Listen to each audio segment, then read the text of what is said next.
Hello, Aston Villa fans, and welcome to the Villa Forever podcast. This is the AVFC weekly recap. Please subscribe. If you are new to this channel, hit the like button and share this video as well. It would be much appreciated to spread the word about the podcast. Well, overall, it's been a fairly good week. Being an Aston Villa fan. Well, let's get straight into it then. Well, it ended in light drama at the London Stadium in another 1-1 draw, and it was the same score last season. And over the years in these fixtures, they haven't been easy games. And Aston Villa have got a great record at the London Stadium.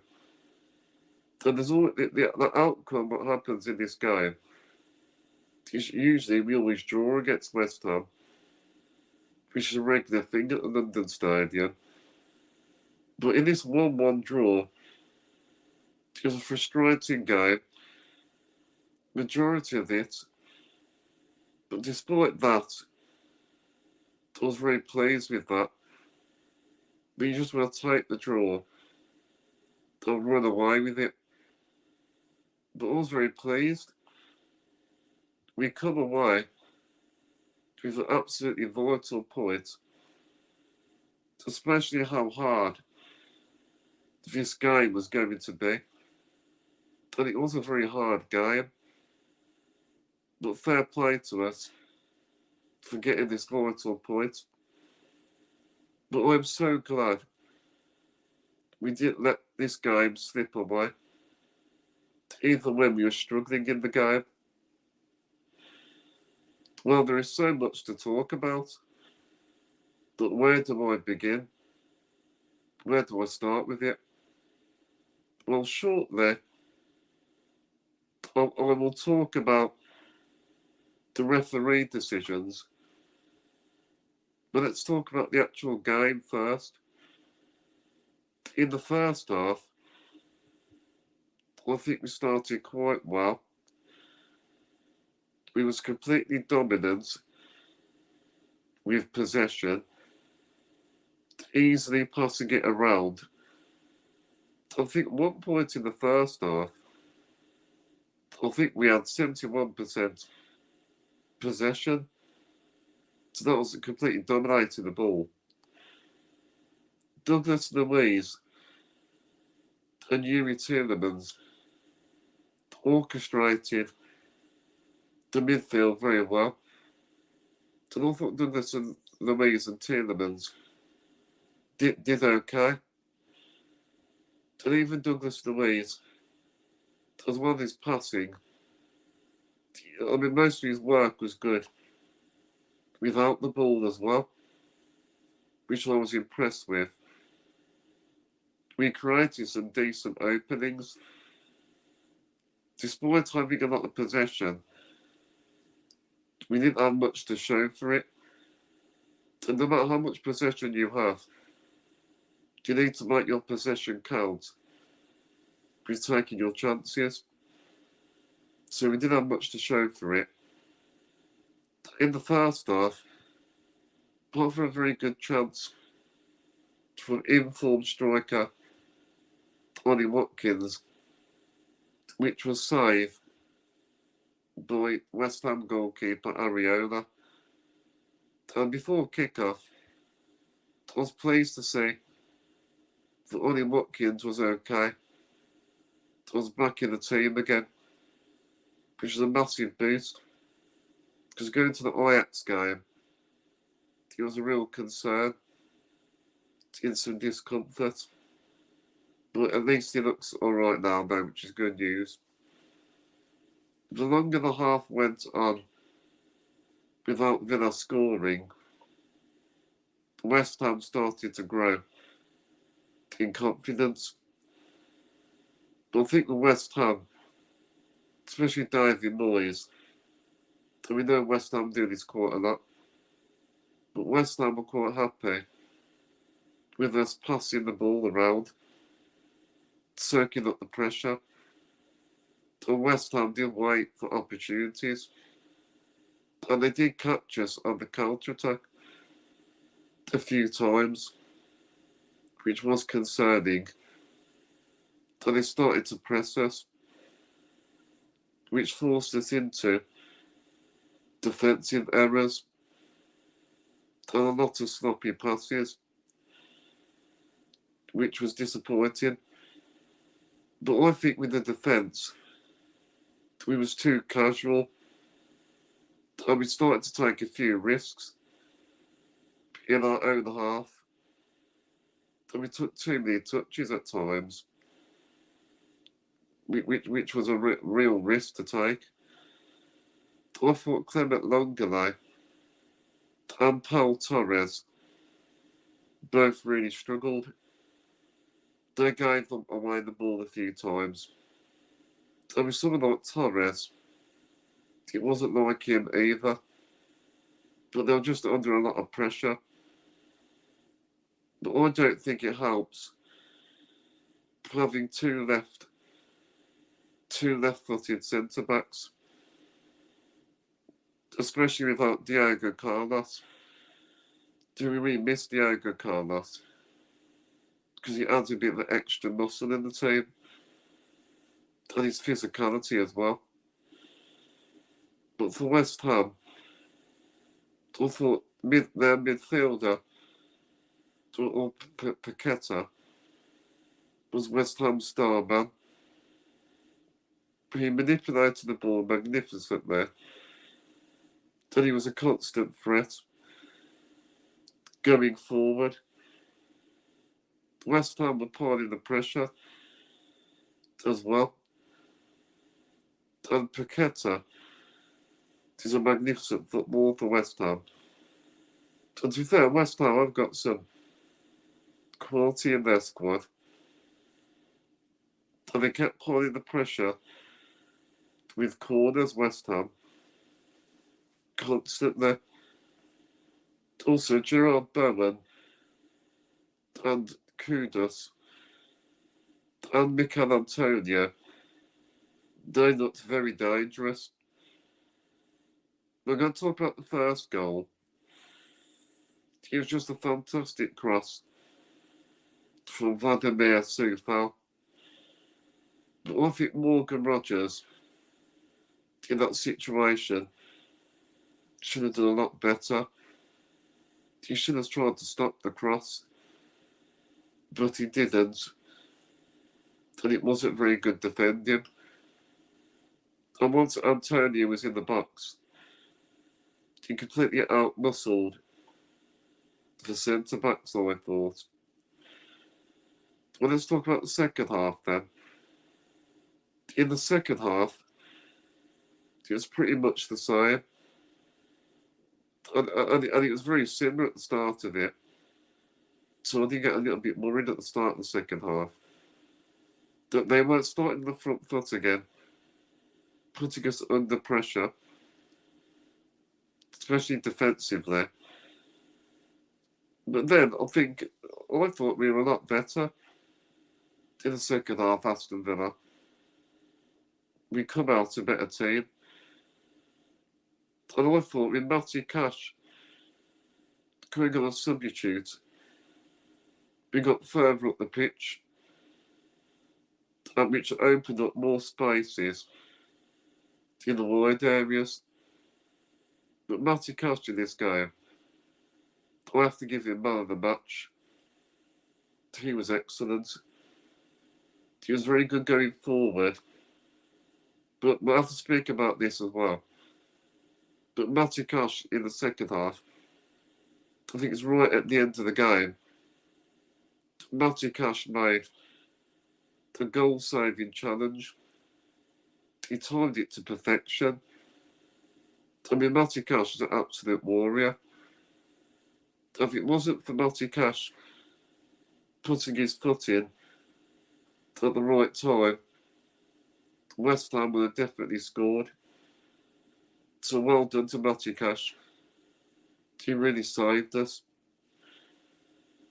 And to be fair, Matty Cash actually is one of my favourites in the Villa team.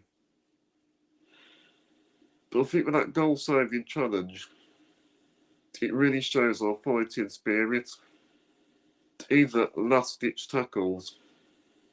But yeah, it was just that was brilliant to say that was. Also, I think Moussa Diaby, coming on a substitute, he made a huge difference. Especially in the last 15 to 20 minutes. We were better in possession as well. But Moussa Diaby, once again, made a fantastic assist for Zaniolo. And Diaby has done this in the Luton game as well. But he's a very effective player, Diaby. Brings a lot of injection of pace and energy into the team. But yeah, I think with us in possession, we start to utilise possession better. I think it might be the last 20 minutes, I think. We went to decent areas. But once again, I have to give credit to absolute genius, to Unai Emery. Its substitutions worked again. Excellent substitutions. It really shows how good our squad is now. And you can see it impacted the game. And I think Zaniolo, when he came off the bench, he was an absolute handful. With his strong physical presence. And when he was on the pitch, he really put himself out there. He deserved his goal. I mean, I don't know if you meant not to be called this, but he's a super substitution. And if you look at Zaniolo before, it's not the first time he's done it. Because going back to December, he rescued us a point against Sheffield United at the last minute. So Zaniolo, he likes to like goals. And this season, he's been a replacement for Buendia. But I don't think Zaniolo would be in the Aston Villa shirt next season. But he's a bit hit and miss for me, really. But fair play for him to getting that goal. And he has been an ideal replacement for Buendia. And I'm just glad we took this draw. And we go on to the next game. Well, let's go through it then. There's a lot of referee decisions in this game. Busy day for the referee. Well, let's talk about the handball decision first. I think Leon Bailey obviously had the right to complain. Because I think it definitely hit Emerson's hand. So we really should have got a penalty. So Leon Bailey had the right to make that claim. But he's unlucky not to get a penalty. Now let's talk about the Antonio disallowed goal. That one was hard to tell. It was a close call. I struggled to tell for the replay. But who cares? It wasn't given, simple as that. But then there was absolute scenes at the end. There was carnage. And it really got out of hand at the end of the game. It started to stir up. And there was a lot of drama. And you know me, a lot of supporters say the same thing. VAR just take too long. Which does get annoying, especially in the crowd. You could see the fans were getting agitated. But I think it's a big decision to make at the end of the game.